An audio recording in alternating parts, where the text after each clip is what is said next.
Sir తమకు ప్రతిపక్ష హోదా కావాలని జగన్మోహన్ రెడ్డి స్పీకర్కు లేఖ రాశారు.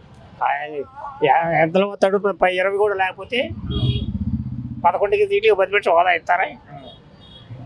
అంటే ఏ చట్టంలో లేదు కదా ఎలాగా అని చెప్పేసి జగన్మోహన్ రెడ్డి కూడా అన్నాడు కదా. ఏ చట్టంలో లేదంటే ఎప్పుడు కావాలంటే 20 సీట్లన్నా రావాలిగా. అంటే ఏ చట్టంలో లేదు 10% ఓట్లు సీట్లు వస్తేనే ప్రతిపక్ష హోదాలోకి రావాలని చెప్పేసి కూడా జగన్మోహన్ రెడ్డి అంటున్నారు. అవన్నీ పిచ్చి మాట్లాడింది. మరి ఏంటి వీళ్ళు ప్రతిపక్ష హోదా వచ్చే అవకాశం ఉందంటారా అసెంబ్లీలో? ఏవో చెప్పలేము, ఇస్తారో ఎవరో, అంతా వీళ్ళ ఆధారం మీద ఉంటుంది. అంటే జగన్మోహన్ రెడ్డి ఏమంటున్నాడంటే ప్రతిపక్ష హోదా ఇస్తే ప్రజల సమస్యల తరఫున పోరాడటానికి నీకే లేదు, ప్రతిపక్ష హోదా నీకు ఎక్కడ సమస్య అడిగే లేదు. అంటే జగన్మోహన్ రెడ్డి అంటుంటే ప్రతిపక్ష హోదా ఇవ్వకూడదని చెప్పేసి ముందే నిర్ణయించుకున్నారు కదా. ఎందుకు నిర్ణయించుకుంటారు? నీకు వస్తే ఇచ్చేవాడేమో.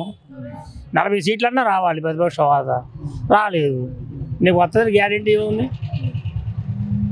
ఎమ్మెల్యేగా చివరి కూర్చోవడమే.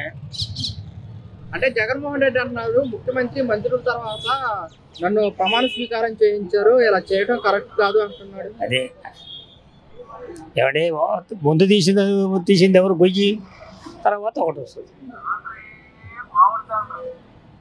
ముందు మనం చేస్తే వెనకాల వాళ్ళు ఇంకోటి చేస్తారు. అట్టా జగన్మోహన్ రెడ్డి స్పీకర్కు తమకు ప్రతిపక్ష హోదా ఇవ్వాలని కూడా ఒక లేఖ అయితే రాశారు. ఈ లేఖ గురించి మీరు ఏమంటారు? అసలు వాళ్ళకు ఎమ్మెల్యేలు ఉంటే కదా, ప్రతిపక్షం ఉంటే రాస్తారు. ఇలా ఏం చేస్తారు ఎవరైనా సరే కదా, ప్రతిపక్షం ఉంటే ఉండాలి కదా. లేకుండా వాళ్ళు మడిగిడి చేసిన ఎక్కడ అవ్వదు కదా. విపక్షంలో ఎక్కువ సీట్లు ఉన్న వారికి ఇవ్వాలని కాదు, ఈ హోదా కోసం అంటే ప్రతిపక్ష హోదా కోసం 10% ఓట్లు ఉన్న వారికి ఇవ్వాలని ఏ చట్టంలో లేదు కదని చెప్పేసి కూడా జగన్మోహన్ రెడ్డి అంటున్నారు. దీన్ని ఏ విధంగా చూడొచ్చు? దాని గురించి మనకు తెలియదు, అవగాహన లేదు. ప్రతిపక్ష హోదా ఉంటేనే ప్రజల సమస్యలు తెలుసుకునే అవకాశం ఉంటుందని కూడా జగన్మోహన్ రెడ్డి లేఖలో అయితే స్పీకర్ స్పష్టంగా రాశారు. దీన్ని ఏ విధంగా చూడొచ్చు అంటారు? వాళ్ళు ఎవరైనా కానీ, ఎమ్మెల్యే కానీ వాళ్ళు కానీ వీళ్ళు కానీ ఎవరైనా కానీ చేయాలనుకుంటే ఏ పని చేసుకోవచ్చు. అంతేగాని వాళ్ళు చేయాలి వీళ్ళు చేయాలని లేదు. అంతకుముందు ప్రతిపక్షంలో టీడీపీ వాళ్ళు ఉన్నారు, వాళ్ళు చేయలేదా? ఎక్కిరాని వాళ్ళ చేయకుండా ఎక్కిరాని వాళ్ళని ఇప్పుడు వచ్చారు. ఇప్పుడు నిన్నగాక మన ప్రభుత్వం వచ్చింది, నిజానంగా డెవలప్ అవుద్ది. అంతేగాని ఒకేసారి అవి ఇవ్వలేదు అంటే అది ఎంతవరకు కరెక్ట్ కాదు కదా. అది ప్రతిపక్ష హోదా కావాలని జగన్మోహన్ రెడ్డి స్పీకర్కి ఒక లేఖ రాశారు. ఓకే, దీనిపైన మీ అభిప్రాయం ఏంటి? కల్పిస్తే మంచిదేనండి. ఎందుకంటే ప్రతిపక్షం అనేది ఉంటే కదా ప్రభుత్వంలో ఏం జరుగుతుంది ఏంటనేది ప్రతి ఒక్కరు తెలుస్తుంది. ఎదుటి వాళ్ళకి కూడా ఇప్పుడు పబ్లిక్ మామూలుగా కామన్ పీపుల్స్ కూడా తెలుస్తుంది. ఎందుకంటే అసెంబ్లీలో ఏమవుతుంది ఏంటనేది మనకు ఒక ప్రతిపక్ష పార్టీ ఉంటేనే మంచిది. సో ఆ విధంగా అయితే ఎవరైతే ప్రతిపక్ష పార్టీ వాళ్ళు అడుగుతున్నారో దానికి ప్రభుత్వం ఏర్పాటు చేస్తే మంచిదే. ఎందుకంటే మనకి మాట్లాడుకోవడానికి ఒక వ్యక్తి ఉండాలి కదా సార్. మనం తప్పు చేస్తున్నామా లేదనుకుంటే రైట్ చేస్తామని ఒకరు అసెంబ్లీలో అడిగితే కదా మన తరపు నుంచి మాట్లాడడానికి ఒక వ్యక్తి ఉండాలి కదా. జనాల కోసం మాట్లాడడానికి ఒక వ్యక్తి ఉండాలి. ముఖ్యమంత్రి మంత్రులు చేసిన తర్వాత నాతో ప్రమాణ స్వీకారం చేయించారు, చట్టబద్ధంగా ఇది విరుద్ధం అంటూ కూడా జగన్మోహన్ రెడ్డి కొన్ని కీలక వ్యాఖ్యలు అయితే చేశారు. దీన్ని ఏ విధంగా చూడొచ్చు అంటారు? లేదండి, అది కరెక్ట్ కాదు. ఎందుకంటే ఆటోమేటిక్గా అతను ఆల్ఫాబెటిక్ ఆర్డర్లో కూడా జగన్మోహన్ రెడ్డి జే అనేది అక్షర లాస్ట్లో వస్తుంది. సో వాళ్ళు అంటే మేము చూసినప్పుడు ఏలాగుందంటే వాళ్ళు ఆటోమేటిక్ చెప్పడం ఏం జరిగిందంటే ఆల్ఫాబెటిక్ ఆర్డర్ ఉన్నా సరే సో మేము జగన్మోహన్ రెడ్డి గౌరవించుకొని మేము ఆల్రెడీ ముందుకు పంపించామని నేను చెప్పడం జరిగింది ఆ రోజే. సో అసెంబ్లీలో మీటింగ్ అయ్యేటప్పుడు మొన్న అయినప్పుడు చెప్పారు వాళ్ళు. సో అది అయితే కరెక్ట్ కాదనుకుంటున్నాను నేను. అంటే ప్రతిపక్ష హోదా దక్కించుకొని అసెంబ్లీలోకి అడుగుపెట్టే అవకాశం ఉందంటారా వైసీపీ వాళ్ళు? ఉంది సార్, డెఫినెట్లీ. మీరు చెప్తున్నట్టు ఇప్పుడు ఏంటంటే ఈ ప్రకారంగా అక్కడ కూడా వీళ్ళు మన స్పీకర్కి వినతిపత్రం ఇచ్చుకొని సో వెళ్తే మంచిదే. అంతే జనాల తరపు నుంచి వెనకతలు మాట్లాడడానికి ఒక వ్యక్తి అంటూ ఉండాలి ఎవరికైనా సరే. అంటే ప్రజలకి ఏం జరుగుతుంది ఏంటి ఒక వ్యక్తి అడగడానికి ఒక రైట్స్ ఉంటాయి. అంటే ఏ చట్టంలో కూడా 10% ఓట్లు వస్తేనే ప్రతిపక్ష హోదా రావాలని చెప్పేసి కూడా ఏ చట్టంలో లేదని కూడా జగన్మోహన్ రెడ్డి చెప్పడం అయితే జరుగుతుంది. దీన్ని ఏ విధంగా చూడొచ్చు అంటారు? అది కరెక్ట్ కాదండి. ఎందుకంటే చట్టం అనేది మనము ప్రతి దాంట్లో ఇది కాదు, మనం అది చట్టాన్ని కొద్దిగా సవరించుకొని వెళ్తేనే బాగుంటుంది. ఎందుకంటే ప్రతిపక్ష పార్టీ అనేది కంపల్సరీగా ఉంటేనే అక్కడ వాళ్ళకి ఏం జరుగుతుంది ఏంటనేది తెలుసుకోవడానికి ఒక ఇది ఉంటుంది, వాళ్ళకి ఒక అవకాశం ఇచ్చినట్టు ఉంటుంది. అయితే జగన్మోహన్ రెడ్డి గారు అంటున్నారు మాకు ప్రత్యేక హోదా కల్పించి అసెంబ్లీలోకి మమ్మల్ని రామంటే కనుక ప్రతిపక్ష హోదా మరి అలాగ రాదు కదా సార్. ఇప్పుడు యాక్చువల్లీ అతను 10 సీట్స్కే పరిమితం అయ్యారు. సో 10 సీట్స్ పరిమితం అయ్యేటప్పుడు మరి ప్రతిపక్ష హోదా ఎలాగొస్తుంది సార్? అంతే 20 దాటిన తర్వాతే చట్ట ప్రకారంగా ప్రతిపక్ష పార్టీ అనేది వస్తుంది. సో ఆ విధంగా స్పీకర్కి వినతిపత్రం ఇచ్చుకొని ఇంకా వెళ్తే మంచిది. ఆ విధంగా చట్టం ఉంటే ఇంకా మంచిది. సో అయితే మాకు ఈ అవకాశాన్ని కనుక కల్పిస్తే మేము ప్రజల తరఫున గట్టిగా పోరాడటానికి మాకు అవకాశం ఉందంట. 100% సార్. మేము దానికి ప్రజలం ఎప్పుడు కూడా సపోర్ట్ చేస్తూనే ఉంటాం. ఎందుకంటే మా కోసం మాట్లాడేవారు ఎవరో ఒకరు ఉండాలి కదా. ఇప్పుడు చంద్రబాబు నాయుడు చేస్తాడా చేయడానికి కొంచెం అది పక్కన పెడితే ప్రతిపక్ష పార్టీ ఉంటే డెఫినెట్లీ మంచిది, మాట్లాడడానికి కూడా బాగుంటుంది. విపక్ష హోదా కావాలని వైఎస్ జగన్మోహన్ రెడ్డి స్పీకర్కి ఒక లేఖ రాశారు. దీనిపైన మీ అభిప్రాయం ఏంటి? ఎందుకు వచ్చాడు, రాగానే ఏం చెప్పాడు, మేము ఇలాగా నేను జగన్ అనే నేను నెక్స్ట్ జగన్ రెడ్డి అనే నేను చేసుకున్నాడు. కానీ ఒక 5 నిమిషాలు కాదు కదా, 1 నిమిషం కూడా కూర్చోవాలి కదా. హోదా ఇది అక్కడ, నువ్వు హోదా ఉండాలి కదా. పోనీ నువ్వు ఫైట్ చేయాలి కదా. ఫైట్ ఏది ఏమి లేదుగా, వెళ్ళిపోయాడు. ఇంకా దానికి ఇంకేముంది? ప్రతిపక్ష హోదా లేదు, కూర్చోవడానికి ఆయనకి హోదా కూడా లేదు అక్కడ. అది ముఖ్యమంత్రి మంత్రులు చేసిన తర్వాత నాతో ప్రమాణ స్వీకారం చేయించారు, చట్టబద్ధంగా విరుద్ధం అంటూ కూడా జగన్మోహన్ రెడ్డి చెప్పడం జరుగుతుంది. దీన్ని ఏ విధంగా చూడొచ్చు? ఏది సీసీ కెమెరాలో చూసుకొని నా పేరు ఎప్పుడు వస్తుందో చూసుకొని ఎవరెవరు వచ్చారో చూసుకొని నెక్స్ట్ నేను వచ్చాను జగన్ అనే నేను అనుకున్నాడు, చూసుకొని వెళ్ళిపోయాడు అంతే. అంటే ప్రతిపక్ష హోదా కావాలంటే ఏ చట్టంలో ఉంది 10% సీట్లు వస్తేనే ఇవ్వాలా అని చెప్పేసి కూడా జగన్మోహన్ రెడ్డి చెప్పడం జరుగుతుంది. ఎలాంటి వ్యాఖ్యలు ఎలా చూడొచ్చు? మరి 23 ప్రతిపక్ష హోదా ఆయనే కదా అన్నాడు, దాంట్లో 2 తీసుకున్నాడు కదా. మరి ఇప్పుడు ఆయనకి ఎక్కడిది? ఇప్పుడు మీరు ఆలోచించండి. 23 ప్రతిపక్ష హోదా అన్నాడు, ప్రతిపక్ష హోదా లేకుండా చేద్దాం అనుకున్నాడు. భగవంతుడి దగ్గర ప్రతిపక్ష హోదా లేకుండా అయింది కదా. ఇంకా దాన్ని మనం ఏం చూస్తాం? లేదుగా. ఇప్పుడు మీకు తెలుసు కదా, ఇన్నుంటే ఇంత ప్రతిపక్ష హోదా అని. లేదుగా, లేనప్పుడు మనం ఏం చేస్తాం? అది అంటే మరి హోదాకి వెళ్ళే అవకాశం ఉందంటారా? ప్రతిపక్ష హోదా వచ్చే అవకాశం ఉందంటారా వైసీపీ వాళ్ళకి? అసలు 11 మందిలో జగన్మోహన్ రెడ్డి వచ్చాడు, ప్రమాణ స్వీకారం చేశాడు, అక్కడ కూర్చుంది 2. ఇంకా హోదా ఏది?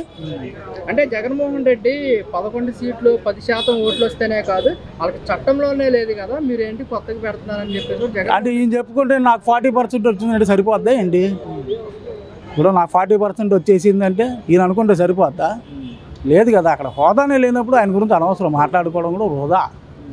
అది అంటే మీరు మాకు ప్రత్యేక హోదా కల్పిస్తే ప్రజల తరఫున గట్టిగా పోరాడటానికి మాకు అవకాశం ఉంటుంది అంటున్నారు. ఎక్కడ అంతే అన్నీ. ఇప్పుడు ఇది ఐరన్ వాల్ కట్టాడు కదా, అదేనా ప్రతిపక్ష హోదా? ఇంతమందిని తీసుకొచ్చి నువ్వు ప్రైవేట్ సెక్యూరిటీ 14 కంపెనీలు పక్కన పెట్టుకొని తిరగడం అదే హోదా? ఇడుపులపాయలు ఏం జరిగింది నిన్న మొన్న? ఇప్పుడు సాక్షి ఛానల్లో ఏం చెప్తున్నాడు ఆయన? తోపులాట జరిగింది, తోచుకున్నాము, ఇది పైలింది అది పైలింది అంటే అదే కాదుగా. అది అయితే వైఎస్ జగన్మోహన్ రెడ్డి తమకు ప్రతిపక్ష హోదా కావాలని స్పీకర్కి ఒక లేఖ రాశారు. దీన్ని ఏ విధంగా చూడొచ్చు అంటారు? చూసేదేం లేదు, ఆయన మనుషులు అలా చేస్తే అలా చేస్తున్నాడు ఆయన. ఇప్పుడు అక్కడ నిండు సభ ప్రమాణ స్వీకారం చేశారు, ఉండాలిగా సభలో. సంతకం పెట్టేసి వెళ్ళిపోయారు. అది ఎలాగ మరి?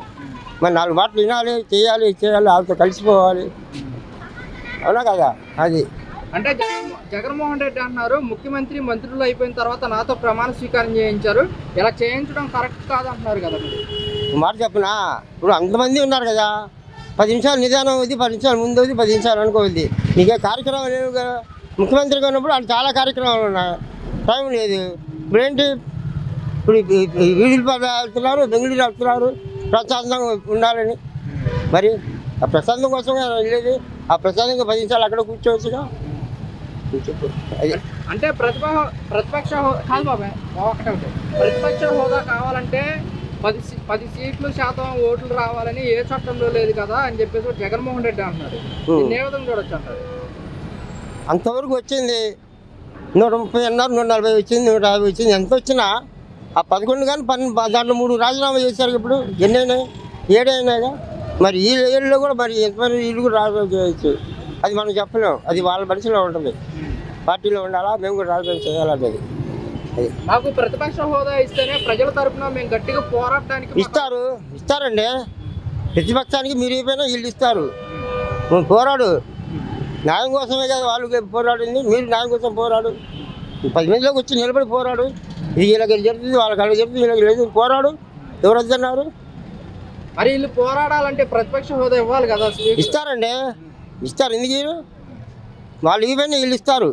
అది అభివృద్ధి ముందు అందరం కలిసి అభివృద్ధి చేయాలనే లెక్కలు ఉన్నారు. ప్రతిపక్ష హోదా కావాలని చెప్పేసి కూడా స్పీకర్కి అయితే జగన్మోహన్ రెడ్డి లేఖ రాశారు. ఈ లేఖని ఎలా చూడొచ్చు అంటారు? అంతా ఆవేస్తే ప్రతిపక్ష హోదా లేకపోయినా మామూలుగా ఇప్పుడు అందరూ ఇప్పుడు చంద్రబాబు నాయుడు గారు ఇంతకుముందు ఉండలా అలాగే పోరాడవచ్చు. దాని ఏముంది, దానికే ఉండాలని ఏముంది రోలు. ముఖ్యమంత్రి మంత్రులు చేసిన తర్వాత నాతో ప్రమాణ స్వీకారం చేయించారంటూ కూడా జగన్మోహన్ రెడ్డి అయితే చెప్తున్నారు. ఈ మాట ఎలా చూడొచ్చు? అవన్నీ పెట్టి అవన్నీ అలాగే అంటారు, అవన్నీ జరిగే పనులు. ప్రతిపక్ష హోదా కావాలని చెప్పేసి కూడా స్పీకర్కి అయితే జగన్మోహన్ రెడ్డి లేఖ రాశారు. ఈ లేఖని ఎలా చూడొచ్చు అంటారు? అది ప్రతిపక్ష హోదా రావాలంటే మినిమం ఇన్ని సీట్లు ఉండాలని అంటున్నారు. మరి అవి లేనప్పుడు ఆటోమేటిక్గా ఈయనకి రాదు. అంటే ఏ చట్టంలో లేదు కదా. ఏ చట్టం లేకపోతే ఇప్పుడు సెంట్రల్ గవర్నమెంట్లో పార్లమెంట్లో కూడా ఒక అపోజిషన్ అని మన అధికారంలో ఉన్న వాళ్ళని ఉంటుంది. అది ఏ చట్టం ప్రకారం వాళ్ళు చెప్తున్నారు, వాళ్ళు డిసైడ్ చేస్తున్నారు. ఎక్కడ సరే ఆంధ్ర తీసేసేయండి. పార్లమెంట్ లెవెల్లో కాంగ్రెస్కి ప్రతిపక్ష హోదా లేదని చెప్పి మనం ఛాన్సార్లు విన్నాం. అది దేన్ని బట్టి డిసైడ్ చేశారు? ఏ చట్టంలో లేకపోతే. జగన్మోహన్ రెడ్డి చెప్తున్నారు కదా, ఆయన చెప్తారండి. ఇప్పుడు బాబాయ్ చనిపోతేనే అందరూ ఆయన వైపు చూపించినా కానీ నాకు సంబంధం లేదు. ఇప్పుడు సామెత ఉంటుంది చూసారు, దొంగతనం చేసినాడు దొంగ, నేను కాదు దొంగ అని. అట్లాగే ఉంటుంది ఇది కూడా. అంటే మొన్న ప్రమాణ స్వీకారం కూడా ముఖ్యమంత్రి మంత్రులు అయిపోయిన తర్వాత నాతో ప్రమాణ స్వీకారం చేయించారు, ఇది చట్టానికి విరుద్ధంగా చేయించారని చెప్పేసి కూడా జగన్మోహన్ రెడ్డి మాట్లాడుతున్నారు. ఈ మాట ఎలా? నేను న్యూస్ పేపర్లో చూసిన దాని ప్రకారం అసలు ఆయనకు వచ్చే ప్రకారం అయితే ఎక్కడో చివరికి వచ్చేదంట. ఇక ముఖ్యమంత్రి వీళ్ళు అయిపోయినాక తొందరగానే చేయించారు ఆయన చేత.